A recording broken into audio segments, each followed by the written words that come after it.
बिस्मिल्लाहिर्रहमानिर्रहीम इय्याका नअबुदु व इय्याका नस्तईन। अस्सलाम वालेकुम डियर स्टूडेंट्स। आज की वीडियो में हम मैकेनिज्म ऑफ फोटोसिंथेसिस पढ़ते हैं।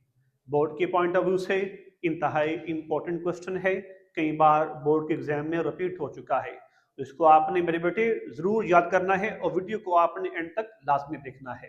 तो photosynthesis, formation of glucose from carbon dioxide gas and water in the presence of sunlight at chlorophyll, जिसके रिजल्ट में ग्लूकोज बनती है। उस होल प्रोसेस को हम फोटोसिंथेसिस कहते हैं। इसके दो फेजेस होते हैं, light reaction, dark reaction. Light reaction ऐसा रिएक्शन जो लाइट की मौजूदगी में होता है, जिसके अंदर लाइट यूज की जाती है। डार्क रिएक्शन जिसमें लाइट का इस्तेमाल नहीं होता।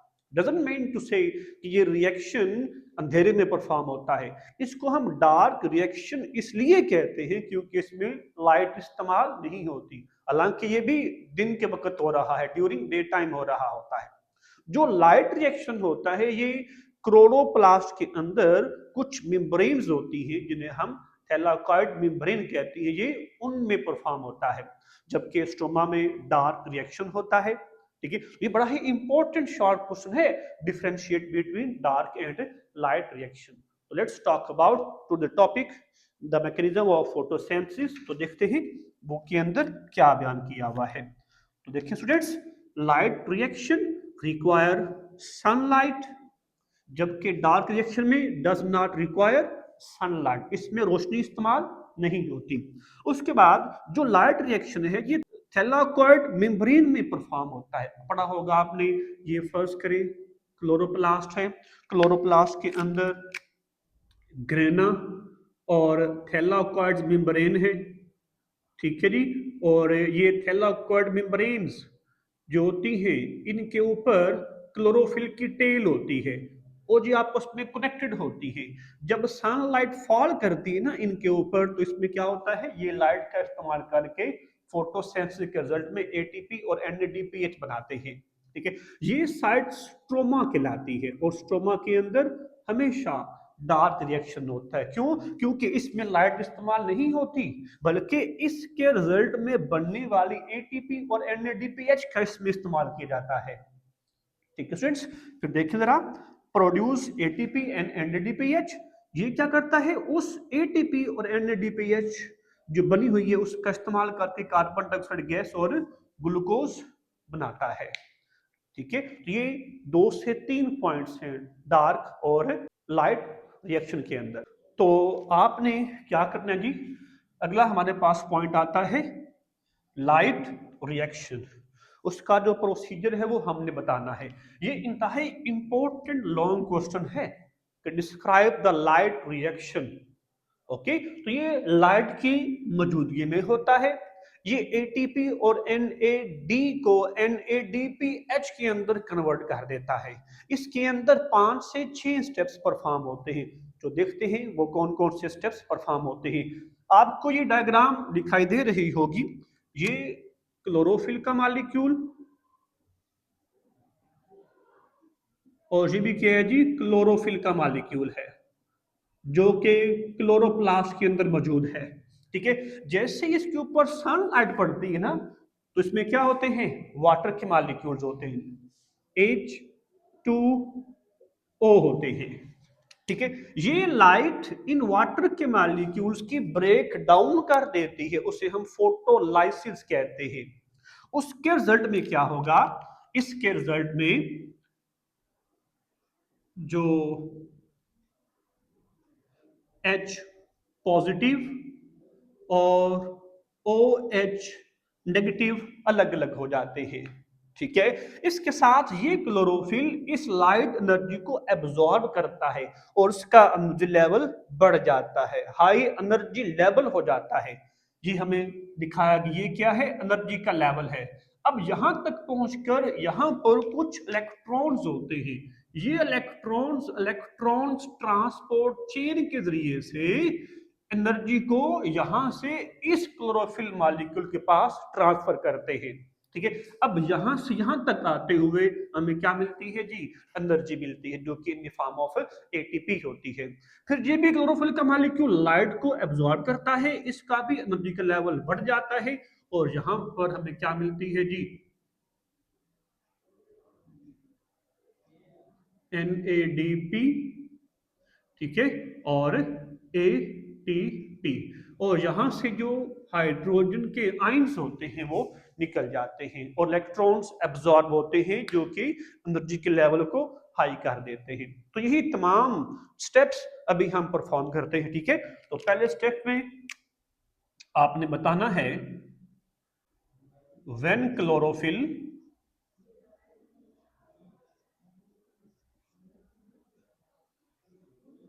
Absorb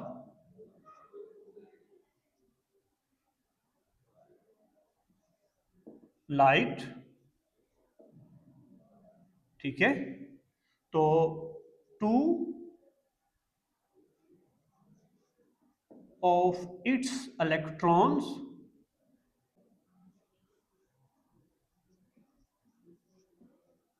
become high energy electrons हो जाते हैं, ठीक है। फिर the high energy electrons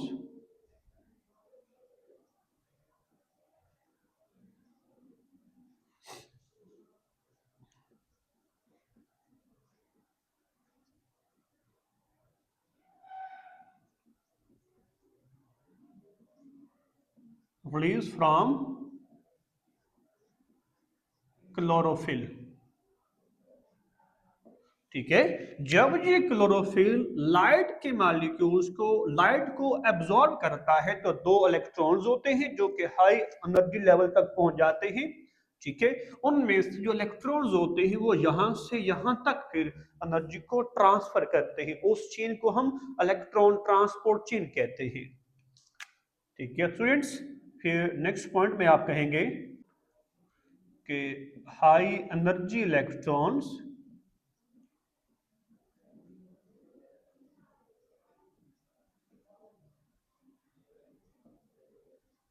are pass to an electron transport chain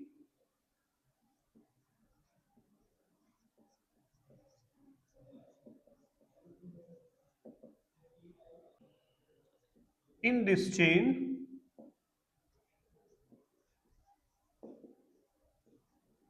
when electrons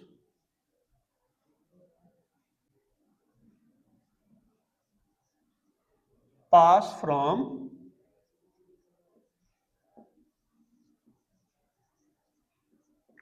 higher to lower energy level by releasing energy, ठीक है। ये एनर्जी का हाई लेवल, ये एनर्जी का low level.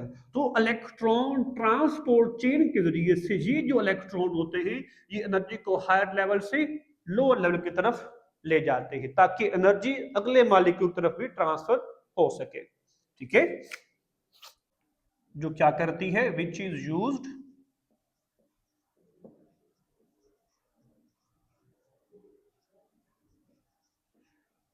To produce ATP, ठीक है। तो देखिए इसमें एटीपी की सिंथेसिस हो रही है, एटीपी प्रोड्यूस हो रही है। नेक्स्ट स्टेप, जो तीसरा स्टेप होगा, उसमें क्या है, फोटोलाइसिस बताएंगे हम, ठीक है। Light also breaks water molecules, oxygen released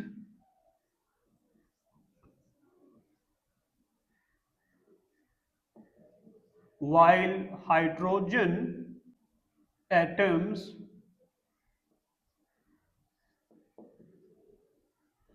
gives electrons to chlorophyll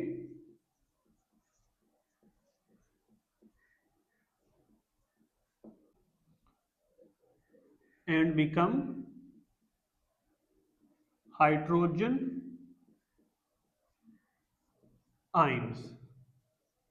ठीक है, इस स्टेप में देखिए वाटर के मॉलिक्यूल्स, लाइट फॉल हुई, लाइट ने क्या किया, इस वाटर के मॉलिक्यूल को तोड़ दिया, hydrogen and OH negative hydroxide ion अलग अलग हो जाते हैं। ठीक है, तो जैसे ही ये एनर्जी लेवल हायर से लोअर की तरफ मूव करते हैं ना, तो यहाँ पर भी वाटर के मॉलिक्यूल्स होते हैं। ठीक है, और वो हाइड्रोजन को हाइड्रोजन आयन के अंदर चेंज कर देते हैं। ठीक है, लास्ट स्टेप में हम कहेंगे कि the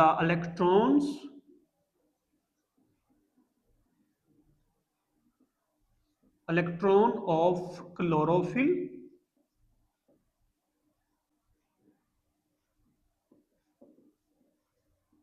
after the production of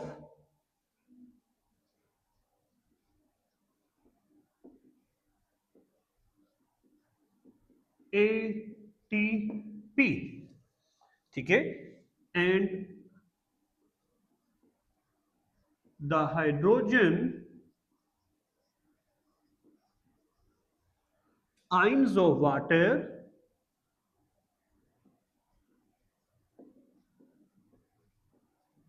are used, किस लिए इस्तेमाल होंगे, to reduce NADP into NADPH।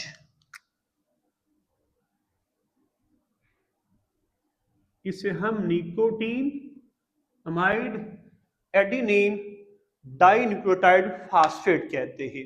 ये जो है ना NADP, यहाँ पर ना NADH पॉजिटिव भी होता है जो कि एक को एंजाइम होता है, और वो NAD पॉजिटिव क्या काम करता है, हाइड्रोजन के साथ मिलकर NADH, फिर उसके साथ NADPH, इस सारे के सारे के तौर पर जो फूड के तौर पर प्लांट्स यूज करते हैं और उसको प्रिपेयर भी करते हैं। ठीक है स्टूडेंट्स, तो ये सारा प्रोसेस क्या है, ये सारा प्रोसेस लाइट रिएक्शन में आता है। इसको हम जी स्कीम भी कहते हैं। अगर ये लॉन्ग क्वेश्चन आता है तो आपने ये डायग्राम भी इसके अंदर बनानी है। ठीक है डियर स्टूडेंट्स, तो ये है मैकेनिज्म ऑफ फोटोसिंथेसिस का पहला फेज, जिसे हम लाइट रिएक्शन कहते हैं। क्यों कहते हैं, because the light is used to proceed this chemical reaction, जो कि क्लोरोप्लास्ट के अंदर मौजूद जो थैलाकॉइड मेम्ब्रेन होती है उसमें परफॉर्म होते हैं, जबकि डार्क रिएक्शन स्ट्रोमा के अंदर परफॉर्म होता है। ये था आज का लेक्चर। होप सो आपको ये टॉपिक अच्छे से समझ आ गया होगा। If you like this video then make sure like, subscribe and share it. Thank you.